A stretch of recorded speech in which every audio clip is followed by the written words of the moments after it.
நமஸ்காரம். ஏப்ரல் முதல் பலன்களில் நாம் இப்போ பார்க்கும் ராசி சிம்ம ராசி. சிம்ம ராசிக்கு என்னதான் அஷ்டம சனி ஸ்டார்ட் ஆகியிருந்தால் கூட மாத மத்தியம பகுதியிலேயே ராசி அதிபதி சூரிய பகவான் உச்ச நிலையை அடைகிறது மிக சிறப்பு. இந்த காலகட்டத்தில் அரசாங்கம் சார்ந்த பிரச்சனைகள், தந்தை சார்ந்த சொத்து பிரச்சனைகள், கோர்ட்டு கேட்டு வம்பு வழக்கு, இது எல்லாத்திலும் இருந்த பிரச்சனைகள் எல்லாமே தீர்றதுக்கான வாய்ப்புகளை இந்த மாதம் ஏற்படுத்தி கொடுக்கும் சிம்ம ராசிக்கு.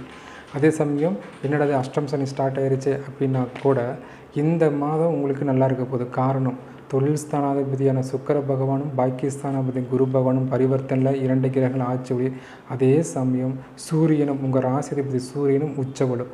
ஸோ இந்த 3 கிரக வலு உங்கள் ராசிக்கு ரொம்ப நல்ல பலன்களை கொடுக்கும். அப்போ சுகஸ்தானம் வலுத்திருக்கு, தொழில் ஸ்தானம் வலுத்திருக்கு, உங்களுக்கு லாபஸ்தானத்திலேயே சூரியன் இருக்குது, எல்லாமே வலுத்திருக்குது. அதே சமயம் சூரியனும் உச்சநிலையில் இருக்கார். ஸோ இந்த காலகட்டத்தில் தடைப்பட்ட பாக்கியங்கள்லாம் கிடைக்கிறதுக்கான காலகட்டம்னே நாம் எடுத்துக்கலாம். ஸோ உடல் ஆரோக்கியம் அதிகரிக்கும், தந்தை சொத்து பிரச்சனைகள் தீரும். அதே சமயம் உங்களுக்கு படிப்பு சார்ந்த மாணவர்கள் படிப்பு சார்ந்த நல்ல முன்னேற்றங்கள் ஏற்படும்.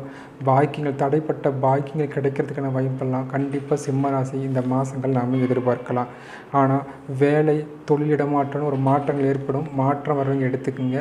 வெளியூர் வெளிமாநில பயணங்கள் இருக்கிறவங்க கொஞ்சம் கவனமாக இருக்கணும். ஸோ இன்னும் கவனமாக இருக்க வேண்டிய காலம் அப்படின்னு பார்க்கும்போது சனி பார்வை குடும்பஸ்தானத்துக்கு சமசத்தமாக விலகிறதுனால கண்டிப்பாக குடும்பம் சார்ந்த விஷயத்தில் மட்டும்தான் நீங்கள் கொஞ்சம் இப்போன்னு இல்லை இன்னும் 2 வருடங்களுக்கு கொஞ்சம் கவனமாக இருக்கிறது நல்லது. உங்களுக்கு சந்திராஷ்டம நாட்கள் அப்படின்னு பார்க்கும்போது 24, 25, 26 இந்த காலகட்டத்தில் புதிய முயற்சிகள் எடுப்பதை தவிர்த்துக்கிறது உத்தமம்.